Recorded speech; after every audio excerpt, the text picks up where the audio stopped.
시작. 그리스도 예수의 좋은 일꾼 교사. 네, 그리스도 예수의 좋은 일꾼 교사라는 제목으로 하나님 말씀을 전하겠습니다. 지난주는 우리 어린이 주일이자 어버이 주일을 함께 지키고 오늘은 우리가 스승의 주일로 지킵니다. 지금까지 교사로 섬겨주신 우리 선생님들께 다시 한번 진심으로 감사드립니다. 저는 오늘 말씀을 통하여서 하나님이 원하시는 교사는 과연 어떠한 모습일까? 물론 이 교사, 아이들을 가르치는 교사가 될 수도 있겠지만 셀장이 될 수 있고 운영위원회가 될 수 있고 우리 교회를 섬기는 리더들이 될 것입니다. 한번 내 자신의 모습을 점검해보고 또 하나님께 그렇게 쓰임 받을 수 있기를 주님의 이름으로 축복합니다. 자, 이 말씀의 배경을 잠시 보면은 이때는 초대 교회 때인데요. 지금처럼 목회자나 이렇게 평신도 나뉘어져 있던 것이 아니라 평신도들도 누구나 다 말씀을 가르치는 특권을 가지고 있었습니다. 우리가 잘 알고 있는 마태복음 28장 19절에서 20절 보면 지상 명령이 이렇게 나오죠. 시작. 그러므로 너희는 가서 모든 민족을 제자로 삼아 아버지와 아들과 성령의 이름으로 세례를 베풀고 내가 너희에게 분부한 모든 것을 가르쳐 지키게 하라. 아멘. 자, 이 말씀은 그리스도인 모두에게 주신 주님의 지상 명령입니다. 자, 이것은 그리스도인들에게 주어진 만큼 우리 모두가 교사에만 국한된 것이 아니라 모두가 다른 사람들에게 말씀을 가르쳐야 되고 전파해야 되고 그 말씀을 지킬 수 있도록 하는 역할을 한다는 거죠. 그래서 교사뿐만 아니라 저와 여러분 그리고 그리스도인들 모두가 하나님을 전하는 교사로 부르심을 받았다는 것을 여러분 꼭 기억하시길 바랍니다. 그렇다면 오늘 본문을 통하여서 진리를 가르치고 전달하는 참된 교사의 자질은 무엇이 있을까? 세 가지로 한번 살펴보도록 하겠습니다. 자, 그 첫 번째는 경건에 이르는 연습을 해야 되는데요. 주보 안쪽 면에 보시면은 오늘 설교 노트가 있으니까 참고하시면 되겠습니다. 우리는 진정한 교사, 리더가 되기 위해서는 바로 경건의 훈련을 쌓는 사람이 되어야 됩니다. 만약 교사 자신이 그 영적인 상태에 태만하게 되면 그는 교사로서의 자질을 상실해 버리는 것입니다. 그 사람은 가르치는 건 잘하지만 정작 나의 영성은 성장하지 않고 사람들에게 보여주기 식으로 나는 이렇게 합니다라고 말을만 한다는 것이죠. 오늘 본문에서 사도 바울은 디모데에게 교사로서 영적 훈련이 중요함을 가르치고 있습니다. 영적 훈련의 목적이 있지요. 오늘 본문에 보니까 어디에 도달하기 위해서이죠? 7절에 경건에 이르도록 내 자신을 연단하라. 어디까지 이르죠? 경건이라고 합니다. 자, 그래서 영적 훈련이 필요한데요. 여러분, 경건이라고 생각하면 이렇게 생각할 수 있죠. 술 안 마시고 담배 안 피고 나쁜 짓 안 하고 이런 것만 경건이라고 연상을 하죠. 그러나 영어로 이 경건의 의미가 뭐냐면 하나님의 품성과 하나님의 인격을 닮아가는 것을 경건이라고 합니다. 다시 말하면 하나님이 기뻐하지 않는 행동을 하지 않을 뿐만 아니라 예수님을 닮아가는 훈련을 한다는 것입니다. 자, 경건은 주님의 인격과 주님의 품성을 닮아가는 게 경건이죠. 주님을 닮아가기 위해서 자신을 훈련시키는 과정에는 반드시 땀이 필요하고 노력이 필요합니다. 그리고 결단이 필요합니다. 우리의 결단이죠. 특별히 오늘 본문에 보면 경건에 이르기를 뭐 하라고 되어 있죠? 연단하라고 되어 있죠. 연습 또는 연단이죠. 특별히 여기서는 두 가지 유념해야 될 게 있어요. 7절에 보니까 망령되고 허탄한 신화를 버려야 된다 말을 합니다. 이게 무슨 뜻이냐면 옛날에 히브리에 나이가 많은 분들이 노인들이 이 아이들을 데리고 키울 때 아이를 양육하면서 쓸데없는 말을 하는 경우들이 있었습니다. 잡담을 한다거나 음담패설을 한다거나 이 아이가 들어서는 안 되는 어른들끼리만의 이야기들을 해서 굉장히 유익되지 않은 일들이 일어난다는 거죠. 바로 이런 말들이 경건에 커다란 방해가 된다는 거죠. 그래서 경건을 추구하는 사람마다 내가 하나님 말씀 앞에 올바르게 잘 서야겠다라고 결단하는 사람마다 바로 우리가 그런 말이나 허탄한 신화, 뭐 어떤 망령된 말들을 다 끊을 필요가 있다는 것이죠. 언어는 그 사람의 관심의 표현입니다. 그 사람이 무슨 이야기를 하는가를 잘 보면 그 사람에 대해서 알 수가 있죠. 상대를 존중하고 상대를 무시하는가, 이걸 보면 결국 그 사람의 인격이 드러나죠. 무엇을 가장 중요하게 여기는지 우리는 대화를 통해서 알게 됩니다. 결국 우리의 입술에서 표현되는 것을 보면 그 사람의 인격이 드러나고 그 사람이 무엇을 좋아하는지를 알게 되죠. 경건을 지향하는 사람마다 이런 세상적인 것들에서 자신을 지켜야 한다는 거죠. 그리고 8절에 보니까 또 경건의 유익이 뭔지를 기억하라라는 거예요.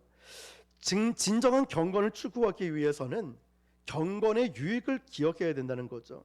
사도 바울은 영적인 연단, 연습을 강조하면서 무엇과 비교하냐면 8절에 보니까 육체의 연단, 육체의 연습을 비교하고 있습니다. 육체의 연습이 뭘까요, 여러분? 경험해 보신 분들은 알겠지만 이 육체의 연습은 굉장히 어렵습니다. 예를 들면 몸무게를 줄여보려고 밥도 굶기도 하고, 내려주셔야 돼요. 밥을 굶기도 하고 또 운동을 하는 그런 시간들이 너무 괴로워요. 저도 살 빼고 싶거든요. 그런데 옛날 같지 않아요. 이 굶는다는 거, 운동하는 게 쉽지가 않아요.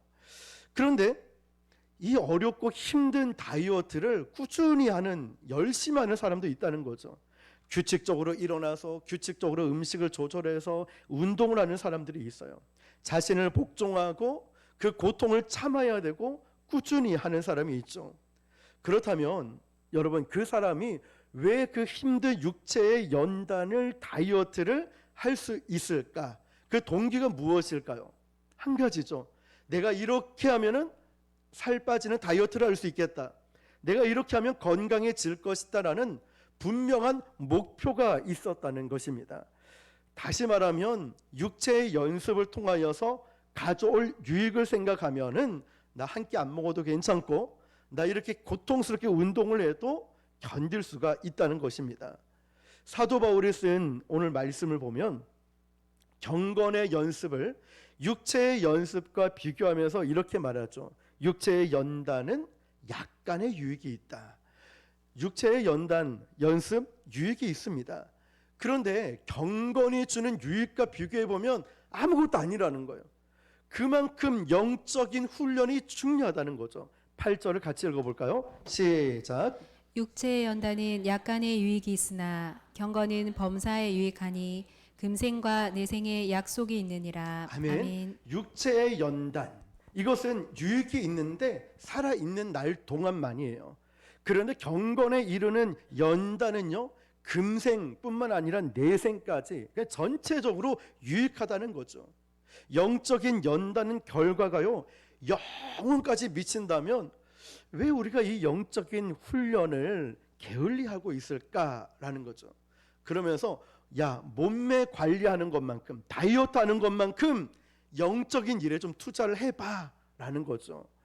그럼 어떻게 투자를 해야 될까? 10절을 보니까 이를 위하여 우리가 수고하고 힘쓰는 것은, 힘쓴다는 게 사전을 찾아보니까 이런 의미였어요.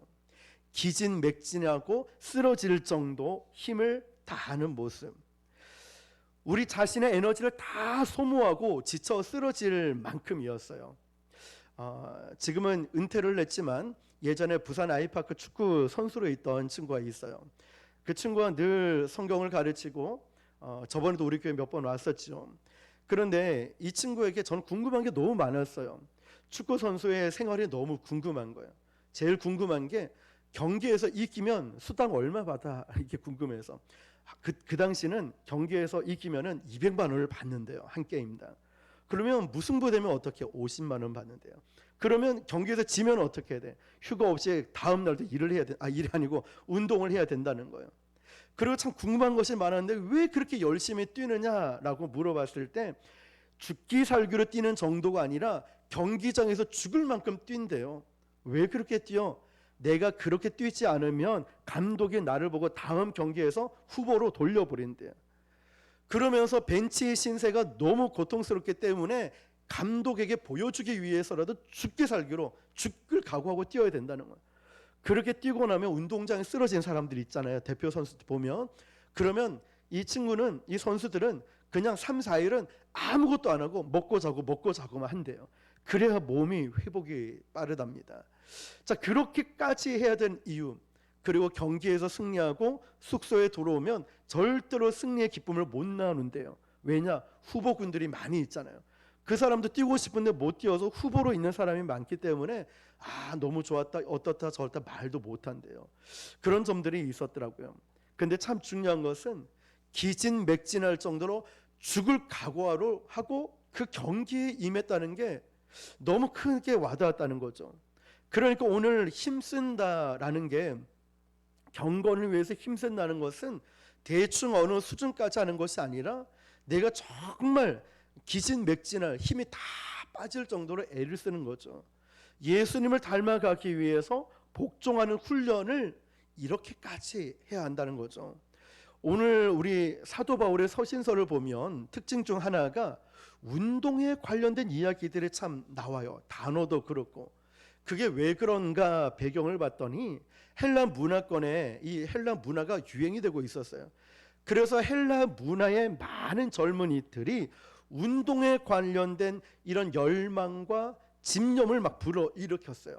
그래서 헬라 문화가 보급되는 곳마다 그곳에는 체육관이 세워졌죠. 그래서 체육, 운동에 관련된 용어가 자주 등장하는 게 그 문화가 그렇기 때문에 그래요. 그래서 사도 바울이 그렇게 열심히 운동하고 자기 몸을 가꾸고 하는 모습을 보면서 이런 생각을 한 거죠. 만약에 그리스도인들이 저렇게 운동을 열심히 하고 자기 육체를 위해서 투자하는 열정을 가지고 영적인 연습, 영적인 연단, 유익을 추구한다면 그리스도인들의 인격과 영성은 얼마나 크게 달라질까, 이걸 생각했다는 거죠. 오늘 저와 여러분도, 물론 교사 선생님도 해당되고 우리 모두가 영적인 일을 게을리하지 말고 경건, 주님을 닮아가는 데까지 이렇게 힘쓰고 애씀이 있기를 주님의 이름으로 축복합니다. 두 번째는 우리 참된 교사의 자질은 참된 권위를 추구할 줄 알아야 되죠. 교사 선생님들뿐만 아니라 셀장도, 운영위원회 리더로 있는 우리 모두가 진정한 권위를 추구해야 되는데, 이 뜻은 가짜 권위가 있기 때문에, 거짓된 권위가 있기 때문에 진정한 권위를 추구하라 말합니다. 사람들을 가르치고 지도하기 위해서 필요한 것이 권위가 있어야 되죠.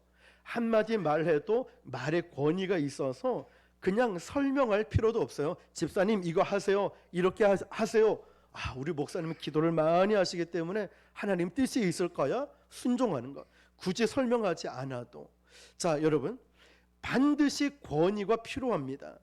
권위 없는 지도자들은 제대로 지도자의 역할을 감당할 수가 없어요. 특별히 젊은 교사, 젊은 지도자들이 그래요. 그런데 이 권위는요, 그냥 주어지지 않아요. 이 당시 나이가 비교적 젊었던 디모데도 마찬가지였어요.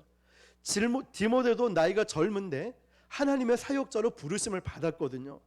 그런데 사도 바울이 볼 때 이 어린 젊은 사역자가 사역을 제대로 할 수 있을까?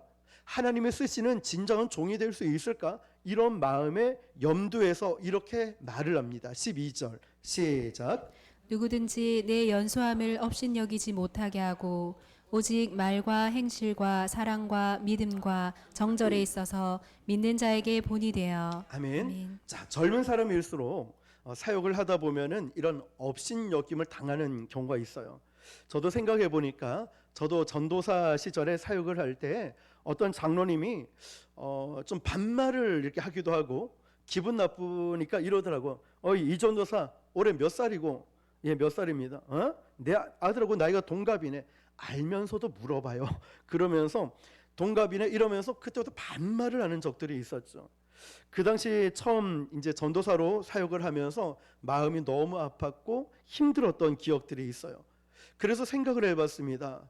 이걸 어떻게 극복해야 주의 종으로 사역을 할 수 있을까? 그래서 단순히 시간이 지나고 세월이 지나서 나이가 들면 바뀔까? 권위가 생길까? 아니었고, 그러면 제가 그 장로님에게 장로님 그래도 제가 주의 종인데 말을 그런 식으로 하면 안 되죠. 왜 반말을 하십니까? 그 장로님하고 멱살 잡고 아니면 싸웠다. 싸운다고 될 문제도 아니죠. 왜냐? 싸워서 이겼다 칩시다. 그렇다고 권위가 생기겠습니까? 안 생기는 거예요. 그 당시는 저에게 참 그게 고민이었어요. 나이가 많이 들어야 될까 아니면 싸워야 되는 것일까? 엉뚱한 곳에서 권위를 찾았다는 거죠. 권위는 내가 세우는 게 아니라 사람들이 세워주는 거죠. 그래서 오늘 본문에는 이렇게 말해요. 야, 참된 권위는 어떻게 생기는지 아느냐? 세 가지로 있다. 첫 번째, 도덕적으로 깨끗해야 되고 성실해야 된다. 사람들에게 본이 되어야 된다. 다시 말하면 네가 말한 걸 책임질 수 있는 사람이 그 사람에게는 말의 권위가 생겨. 왜냐? 그 말을 하면 이 사람은 책임지는 사람이니까. 말과 행동이 일치된, 그리고 영혼을 사랑하는 사람, 도덕적으로 깨끗한 사람 보면은 저절로 그 사람을 보면은 권위가 생겨요. 사람들이 세워준다는 거죠. 그리고 12절 마지막 절을 보면 본이 되라. 본이 될 때 권위가 생겨지죠. 영적인 권위 말입니다. 지도자인 리더가 이런 삶의 모범이 되고 솔선수범하기 시작할 때 사람들은 자연히 그를 따르고 싶은 마음이 들어요. 생각해 보세요.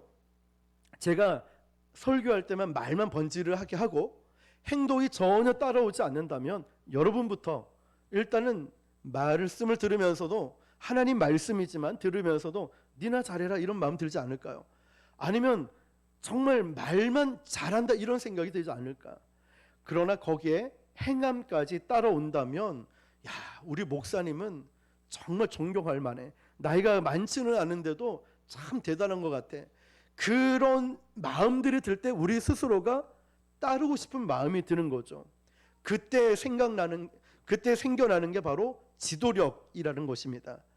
지난번에도 말씀드렸듯이 교회 처음 온 사람들이 아, 내가 이 교회에 다녀야 되겠다, 예수를 믿어야 되겠다 결단하는 계기는 누구 때문이라 했죠?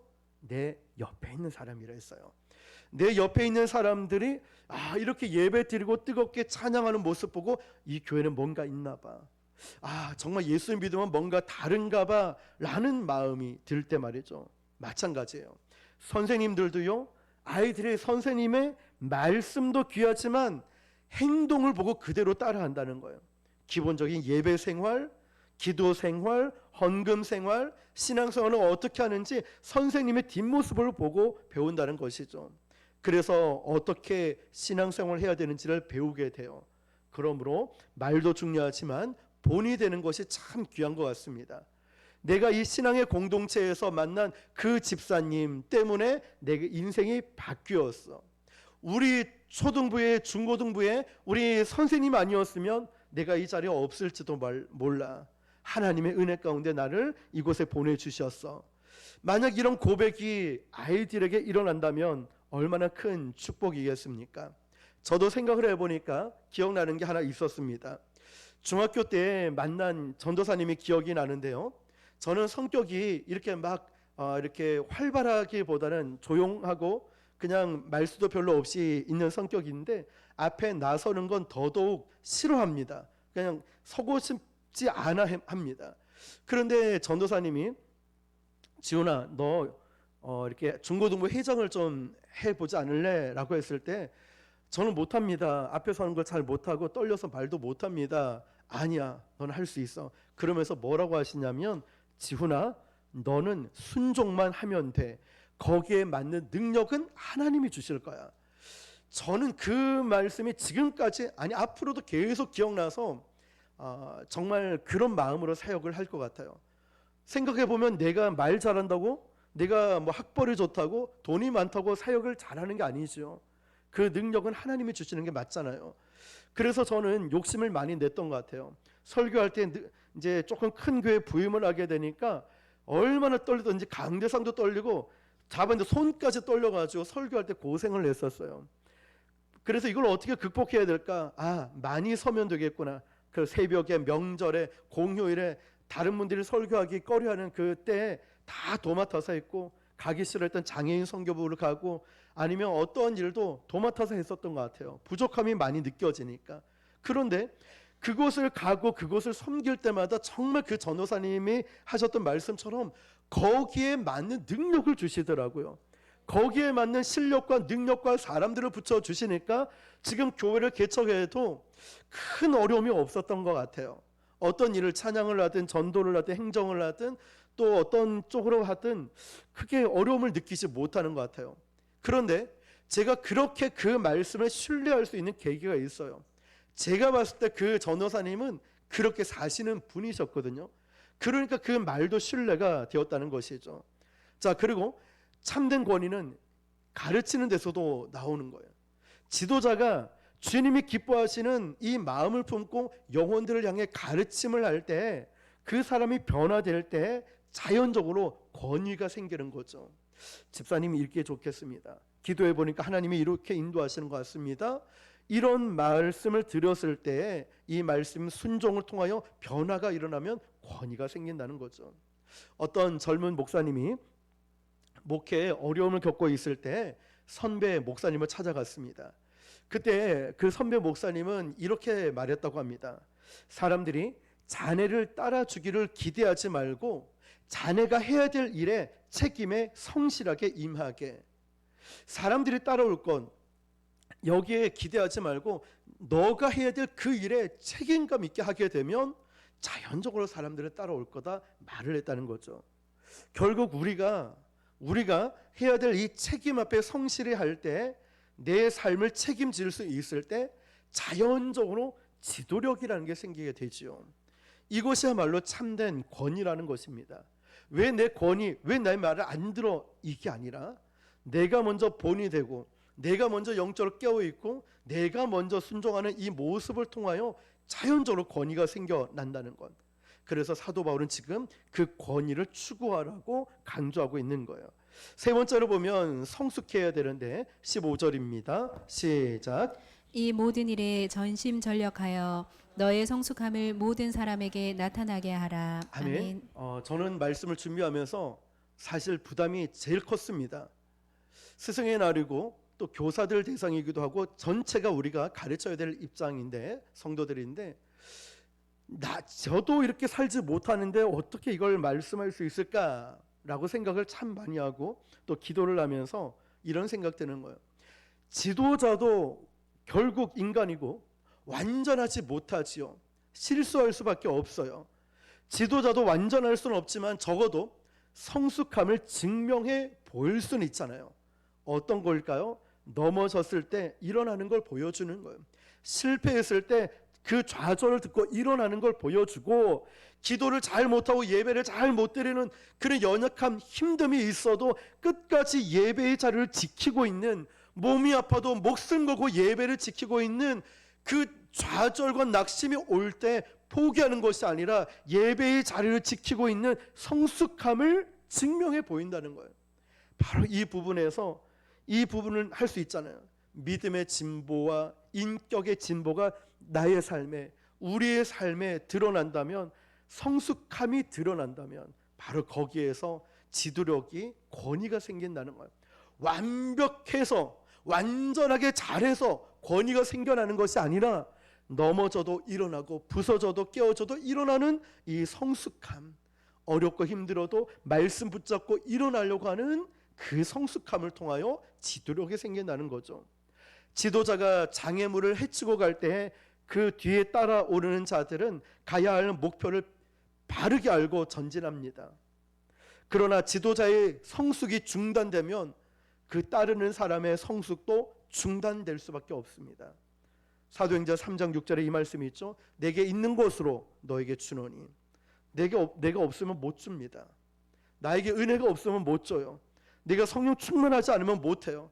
나에게 말씀이 없으면 가르칠 수가 없는 거예요. 나에게 있어야 됩니다. 먼저는 나에게 있어야 내가 줄 수가 있다는 거예요. 그렇다면 마지막 네 번째로 참된 지도자의 삶을 왜 우리가 추구해야 될까? 왜 이런 지도자, 이런 스승, 이런 어머니, 이런 리더가 되어야 될까? 16절입니다. 시작. 내가 내 자신과 가르침을 살펴 이 일을 계속하라. 이것을 행함으로 내 자신과 내게 듣는 자를 구원하리라. 아멘. 아멘. 지도자는요, 잘 가르치는 것으로 부족해요. 내가 무엇을 가르치느냐에 못지않게 중요한 것은 가르치는 나는 어떤 사람이 되고 있는가, 이게 중요한 겁니다. 무엇을 가르치느냐 이게 중요한 게 아니라 그 이상으로 가르치고 있는 나는 어떤 사람이 되고 있는가, 참 중요하죠. 지도자라는 사람이 만약 자신이 이런 삶을 추구하지 못하면 내 자신을 잃어버립니다. 무슨 말일까요? 가르치기는 잘해요. 이렇게 저렇게 해야 된다. 정작 나는 믿음의 진보가 없어요. 정작 나는 영적으로 성장과 성숙이 없으니 저 사람의 모습이 꼭 내 모습으로 착각을 해요. 나는 기도하지 않으면서 기도 많이 하는 것처럼, 말씀을 잘 모르는데 잘 아는 것처럼, 전도하지 않는데 전도하는 것처럼 착각을 해요. 우리 금요일에 영적 분별 시리즈 나누고 있죠. 지난 금요일에 그 시리즈 두 번째가 뭐였습니까? 영적 분별은 내 자신을 먼저 분별할 줄 알아야, 내가 착각하면 안 된다 했잖아요. 내 자신을 먼저 알아야 된다고. 여기 지도자의 모습이 있죠. 참된 교사는요, 자, 경건의 훈련을 육체의 연단, 육체 다이어트 하듯이 운동을 하는 만큼 이 경건의 훈련이 필요하고, 두 번째로 진짜 권위가 뭐냐, 내가 세우는 게 아니라 사람들이 세워주는 것이고, 끊임없이 성숙함을 이룰 수 있어야 된다는 것입니다. 그런데 이 훈련은요, 힘을 내지 않고는 안 됩니다. 노력하지 않으면 안 되는 거예요. 결단하지 않으면 안 돼요. 아무리 좋은 약이라도 내가 먹어야 고치죠. 낫지요. 내가 노력과 결단하지 않으면은, 또 그 가운데 성령께서 역사하시지 않으면 변화가 일어나지 않아요. 말씀 앞에 더 무릎 꿇어야 돼요. 또 무릎 꿇는 시간들을 더 많이 가져가야 되고, 하나님 말씀을 늘 가까이 해야 됩니다. 어떤 때는요, 여러 가지 말을 많이 하는 것보다 때로는 침묵으로 주님 말씀 앞에 묵상하는 그 무릎 꿇는 시간들도 필요합니다. 이런 말이 있습니다. 사람들은 교회에 간다. 왜 교회에 가는가? 교회를 가기 위해서 간다. 사람들은 예배를 드린다. 왜 드리는가? 예배를 드리기 위해서 예배를 드린다. 사람들은 기도를 한다. 왜 하는가? 기도하기 위해서. 봉사한다. 왜 하는가? 봉사하기 위해 한다. 무슨 말이냐면, 그리스도인들이 왜 하는지 그 목표를 잃어버린 채 그냥 종교 형식과 절차와 그냥 어떤 행동과 행위에만 치우쳐 있다는 거예요. 왜 기도하는지, 왜 예배하는지, 왜 봉사하는지 이유를 모른 채 그냥 교회에서 하라니까 하는 거지, 아니에요. 우리 마지막 골로새서 1장 25절입니다. 시작. 내가 교회의 일꾼 된 것은 하나님이 너희를 위하여 내게 주신 직분을 따라 하나님의 말씀을 이루려 함이니라. 아멘. 아멘. 사도 바울이 교회의 그리스도의 일꾼이 된 것은 내 자신을 드러내고 내가 이렇게 했다 야망을 이루는 것이 아니라 누구의 말씀을 이루죠? 하나님의 말씀이에요. 그러니까 저가 우리 모두가 이 교회를 섬기고 열심히 희생과 헌신, 저는 정말 우리 성도님들 생각하면 너무 감사하고 감동이 됩니다. 일일이 다 말씀을 못 들어서 그렇지, 정말 보이지 않는 곳에 어려운 분들 섬기고 늘 기도의 자리 지키고 제일 하기 힘들고 어려운 곳에 알아서 가서 섬기는 모습들을 보면 너무너무 감동이 돼요.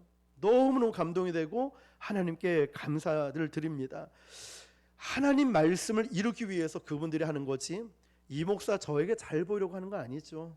알아요. 저도 그분들의 태도와 그분들의 섬기는 모습을 보면 저한테 잘 보이려고 한 것이 아니라 하나님 앞에서 하시는 게 느껴져요. 바로 그겁니다. 앞으로 우리 교회는 그렇게 세워져야 되고요, 우리도 저와 여러분들 그렇게 섬겨야 됩니다. 이 목사의 야망을 이루기 위해서 교회가 부흥하는 것이 아니라 하나님의 뜻이 있기 때문에, 하나님의 뜻이 우리 교회 가운데 이루어지기 위해서 우리가 섬기는 것입니다. 교사도 마찬가지죠. 그냥 교사가 되기 위한 교사가 아니라 영혼을 세우고 하나님 뜻을 이루기 위한 교사가 되는 것입니다. 오늘 저와 여러분들이 꼭 교사뿐만 아니라 셀장뿐만 아니라 우리 운영위원회 리더 속해 있는 모든 분들, 모든 성도들이 이렇게 아버지 하나님의 마음을 품고 하나님 뜻을 이룰 수 있는 그런 영적인 권위를 가지는 저와 여러분 되시기를 주님의 이름으로 축원합니다. 기도하겠습니다. 오늘 주신 말씀